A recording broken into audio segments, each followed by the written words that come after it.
Everyone is getting ready and excited for 420 holiday coming up this month. And certainly every year we get our friendly regulatory reminders. So we're hoping this webinar is at least in alignment with some of those important compliance considerations as more and more public view is sort of focused on the industry around 420. More people can consume in that day, thereby adding to the risks of public health and safety. And we wanted to try to get ahead of that and help remind people of some of the reasons we're seeing an uptick in enforcement, certainly Colorado, where we're based, but also around the nation as more and more regulators become more sophisticated, as the industry does.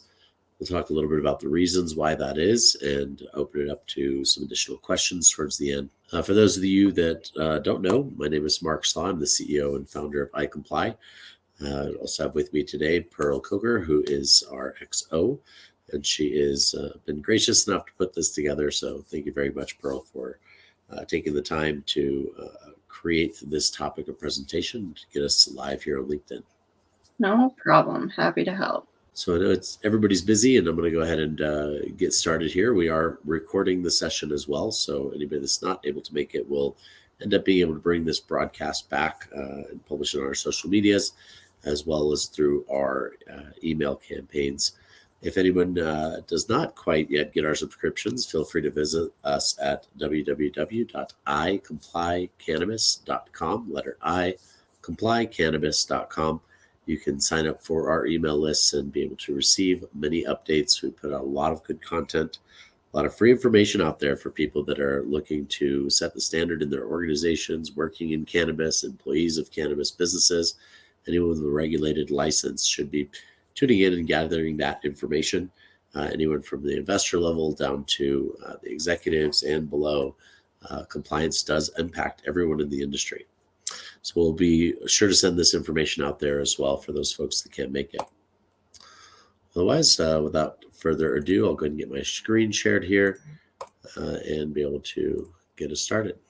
So everyone, welcome to our webinar titled Rising Tide, really how to stay afloat among the rising risks of enforcement that we're seeing in sophisticating marijuana markets. I know that is a mouthful, but we'll do our best to break down what we mean by that. As again, we sort of stated at the beginning of this webinar that we're seeing a lot of increased enforcement activity around the United States, especially in mature and maturing markets that have been around for longer than a year, longer than 5 years. So in those types of marketplaces, especially, we're seeing regulators sophisticate and start to crack down more and more on cannabis businesses. For those of you that don't know us, my name is Mark Slaw. I'm the CEO and founder of iComply. iComply has been around since May 2011, on Cinco de Mayo, actually. We are the oldest cannabis compliance company in the game and one of the most experienced folks out there as it comes to thought leadership, policy, regulations on compliance.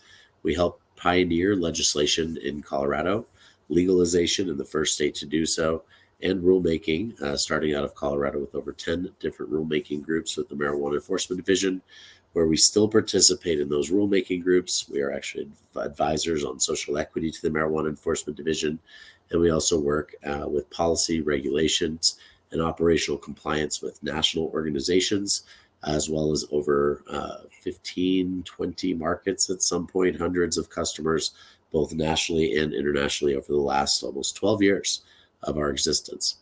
So we do pay attention to these trends. We see that many markets that emerge oftentimes go through very similar patterns of evolution. We'll talk about that today to try to give some insight not only to what you might be able to expect in your state as it evolves, but also in states that are evolved. What are we seeing on the horizon coming up here in 2023? So generally speaking, as I mentioned, we see a typical cycle happen in most markets where medical marijuana comes to the forefront first. This hasn't always been the case in most recent years, but for the majority of states, you're going to have a medical market where the voters have been convinced that medical marijuana is, in fact, medicine and that patients have a right to access that. Sometimes that comes with or without flower sales. Sometimes that comes with or without limitations to other types of ways of consuming. purchase amounts, other factors that can impact the speed of which that market evolves, which we'll talk about a little bit, as well as sort of what the normalcy or acceptance or even business model or structure can look like in those states. And then typically after a short period or a period of medical, some states are still medical only, many states are still medical only, they may emerge into retail, like we're seeing in Missouri, for example, where those existing medical operators, or New York, are then allowed to convert over and become retail operators and serve 21 and up adults. This is becoming much more popularized. We see the polls, the dominoes are falling, and we see the markets themselves sort of evolve along those lines. When a lot of states switch over from medical to retail, what we also see is a huge jump in demand in patient participation versus adult consumer participation. And in Colorado, when we initially did this, there were no other states to sort of suck up some of that demand. What we saw was anywhere from a 5 to 10-fold increase in demand moving from medical into retail. So certainly the existing medical operators moving into retail are going to see a bump in business. And for those participating in retail, the market pool of demand of customers becomes larger and allows for more space to swim around in that new swimming pool. So certainly, I think a natural evolution is to prove that a medical marijuana model can work, take into account especially patient safety, where patients are concerned with their oftentimes immunocompromised systems, and to ensure that from those standards of public safety, that the regulators can feel comfortable, society can feel comfortable, and certainly the business can have a few years of operation underneath it to be able to emerge into a retail market. And then in general, whether it's medical only or retail or some combination of the two, you're going to see an evolution in the life cycle of these businesses. Kind of mentioned earlier, maturing and mature markets. From what we've seen, there's sort of different stages of development for each of these markets. And even as an industry, we have to kind of keep that in context when, as a business, we are only going on 10, 11, 12 years old on the retail side. And in most states, the business itself hasn't been around for even a decade. So we use that term that term mature very lightly, because I think as an industry, we still have a long way to go to achieve the same legitimacy as other established industries like alcohol or tobacco or pharmaceuticals, etc. So emerging markets, generally less than 12 months old. They may be in the process of applying for the first time, waiting for application deadlines. They may be in the process of coming online with applications and getting some conditional approvals, doing local approvals for properties, designing their facilities, etc. This could also mean, though, a multi-state operator that's moving into a new market, but certainly they're not new at cannabis. They may have a new partnership, or they're expanding into a new regulatory environment. So it's not just the business itself that could be emerging. It could also be the regulated environment in which that license is emerging. Then we have sort of what we call maturing markets. We've identified those folks as maybe just over a year old. They've had a few months of operation under their belt. They've gone through the capital expenditure process of setting up their business and establishing their brand, and they're starting to get some consistency in the way they operate and what service offerings they bring out, and they're seeing more competitors also catch on to that track record. These are markets certainly like Illinois right now, where retail marijuana has been around just over a little bit over a year. Medical marijuana was just big people playing, big players at that time, and now we're seeing more of those new folks come out. Michigan, even in a lot of areas, are just getting their approvals for retail and are kind of considered a maturing market, even though their medical has been mature for quite some time. We consider mature, meaning multiple years of operations under their belt, some established market share at that point in the marketplace, and hopefully, a sense of compliance management that is really functional and that really works and that is adaptable to some degree, because they've gone through multiple rule changes as well. And so it's important to keep in mind that as the business evolves, there's also the regulators evolving alongside the business. And so this typical cycle of even medical, retail, going into emerging markets, maturing markets, and mature markets also includes regulators along for the ride. And this is where we first start to see maybe some folks' pressure points on increasing enforcement. If compliance is sort of considered secondary and not put at the forefront of the business, this can sometimes be a very painful process. We can often get calls from customers that are reacting to non-compliance or getting in trouble for the first time. Or they may have had a regulator association or relationship previously that's now changed. So usually in the emerging market phase, we call that what we call the kumbaya phase. Is much more the regulators taking a position of providing guidance, holding your hand, learning together to some degree. It's where often people establish their first sense of false security by saying, well, I know my regulator really, really well. This person's really nice to me. They're really kind. And I think even for the regulators, they don't have a malicious intent to just become a bad guy over time or anything like that. They think they're genuinely interested in your success in ensuring that marijuana businesses are able to have some viability. Because without the businesses working and collecting taxes, the regulators themselves won't work unless you can pay those renewal fees for licensing. So the system has to work. Everybody's in the same boat for the system working. And usually, again, it's much more guidance from the regulators, a lot more letting things slide, a lot more overlooking concerns, and a sort of kumbaya experience to establish, a baby industry learning how to crawl, learning how to walk. And then we sort of see that evolve into some basic hardline expectations. So this is where sometimes metric or an inventory tracking system starts to come into play, and these markets are now expected to follow the rules.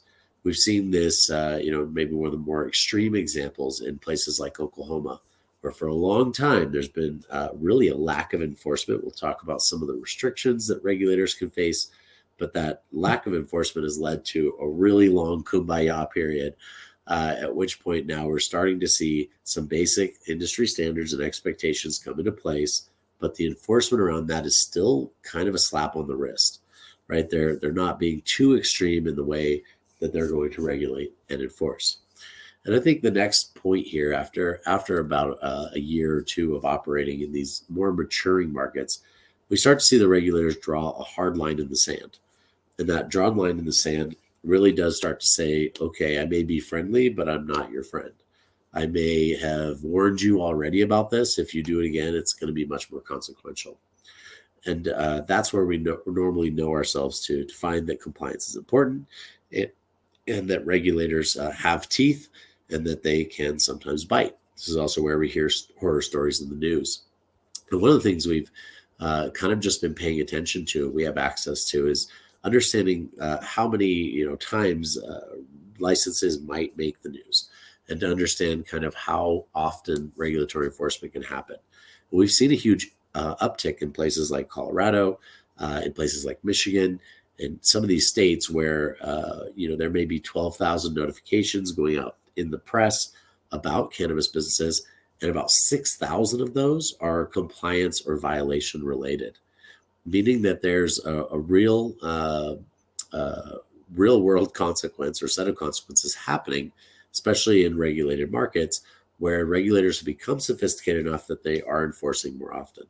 I think it's something to the effect of a very high inspection rate in Colorado and something like 20% enforcement rate on those that get inspected or investigated. And there's key differences between an inspection or investigation. And so we start to see what we call normal regulation, heavily regulated industry that cannabis is. And that can oftentimes result in large fines. It can oftentimes result in suspensions of licenses, or in worst case scenarios, having that license completely taken away. And then this fourth one I would suggest here is a new trend that we're starting to see, as we are still a fairly new industry. And that's kind of a regulatory enforcement political mandate, or using the regulatory enforcement officers or departments to sort of crack down on oversupply, using a focus also on public health and safety, which is leading to that. I think especially during the pandemic, we saw demand go up as people were not working. They were at home, self-medicating with cannabis for whatever reasons they were, and demand was increased because people weren't able to travel between different markets. They had to stay in their local hometowns, etc. And so during that time, to meet that demand, a lot of supply limits were increased in a lot of maturing and mature markets. That led to now, post-pandemic, an oversupply. And we're starting to see people grow more cannabis for less money. And in that process, by growing more with less money, we're also seeing people cut corners and also fail testing, which means that there's a public and health and safety risk in the eyes of the regulators that is being cracked down on even more.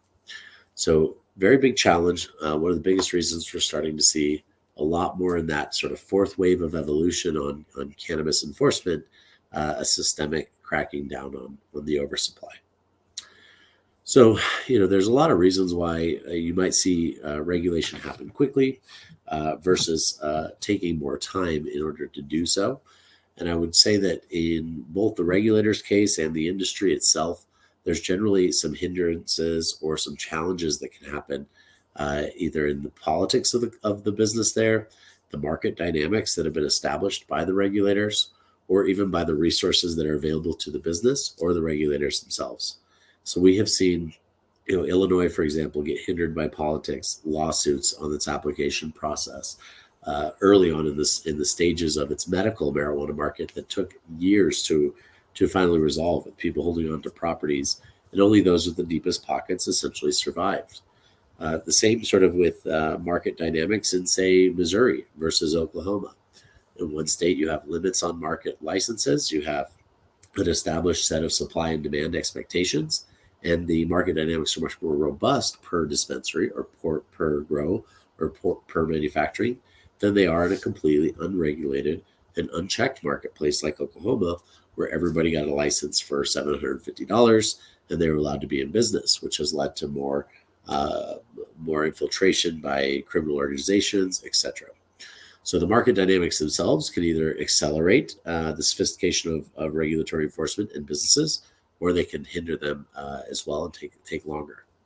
Then you also have the resources themselves. Again, if you have a regulatory agency like Oklahoma that doesn't have a lot of funding because the licensing fees are too low, taxes are difficult to collect consistently without a seed to sale tracking system. In a place like that, you might have fewer resources. I think they had 13 cannabis agents, just even a year and a half ago to try to enforce 10,000 licenses. Not likely going to happen. The likelihood of you being investigated a lot less. We saw the same thing happen in Colorado and other states when they first started up. But the more that those regulators can be funded, the more sophisticated they become, the more efficient they become in their operations, the less that resources hinder them, more consistent that those resources are. We see them evolve at a much faster rate as well. So I think it's important to understand sort of what can make that process of evolution in these different markets for both the businesses and the regulators different.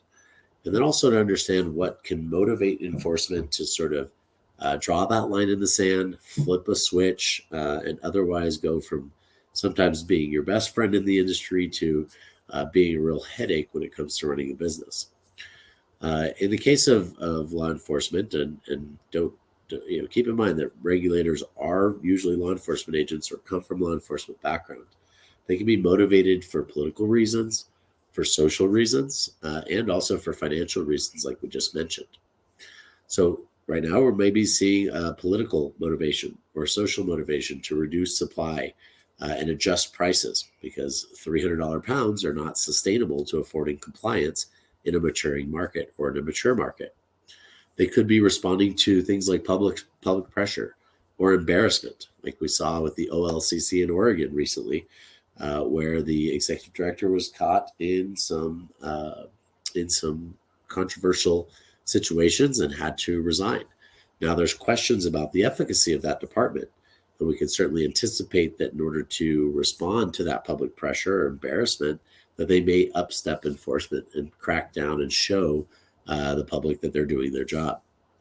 It could also be inconsistent. They can be motivated by administrative structure or on a local basis. Having different inconsistencies in that motivation is important to keep in mind. So you may have, like Colorado, where the Marijuana Enforcement Division has 5 different offices across the state, In a more conservative district, they may just not like cannabis as much, and the culture of that agency could be very different than the agency that oversees a more liberal area of the country. Or, ironically enough, in more liberal areas, there may be more regulation, more rules to respond to at a local level, which means that they're cooperating with local law enforcement more. So the different locals' offices can lead to inconsistency, as can different interpretations by different officers about rules. Some states have a lot of rules, some are bare minimum, leaving a lot of room for interpretation. So this can also cause a lot of times some disconnect. We saw a good example of this in California, where at one point there were 5 regulatory agencies trying to oversee the cannabis industry. Thank God they sort of reduced that down to just the BCC, but at one point there were so many agencies that it was very difficult to get some consistency around local interpretation, and the processes were delayed because of that. And then there's also the motivation to get more revenue, and there's also motivation to regulate less people for the same amount of revenue. We'll talk a little bit more about that as well. But with more revenue, with less people, there can be more frequent enforcement, which can lead to higher risk and higher costs.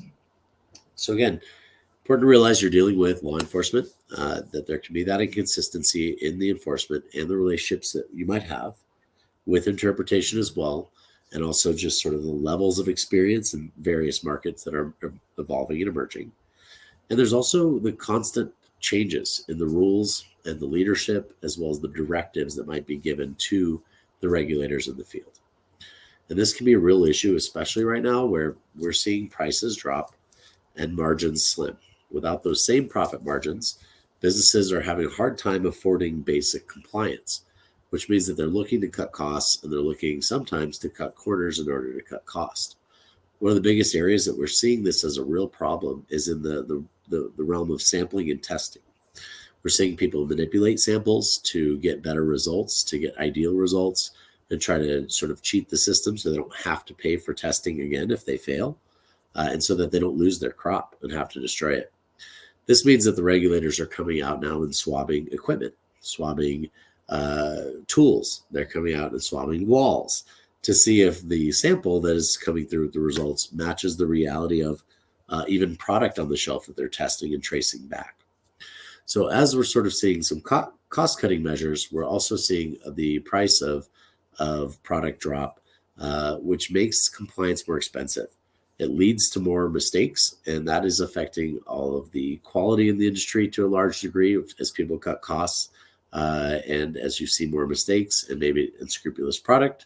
And we're also seeing people's brands that are likely going to be at real risk and cost for brand damage as they make the news for not the best reasons. So I think it's important to understand the real risks and costs as well that's affiliated with this as people move forward and as they deal with increased enforcement in maturing and mature markets. So we wanted to make sure that there was at least an initial conversation about it, that any questions or concerns anyone might have can be answered, and to otherwise kind of understand the rising tide of cannabis enforcement and how to best avoid that. If you want more information on how to avoid that, which involves a lot of the services we do at iComply, from good standard operating procedures to employee training manuals, well-defined organizational charts, roles, responsibilities, and as well as governance systems of making sure that you're measuring and monitoring your operational compliance over time and ensuring that your staff is adequately trained. We'd be happy to answer those additional questions, schedule some time with you, and have a conversation about it. But it is a real risk, a real cost as we learn to evolve ourselves into a more maturing industry as a whole. So thank you again for coming, and I'll certainly be happy to answer any questions or comments if any of the attendees have them.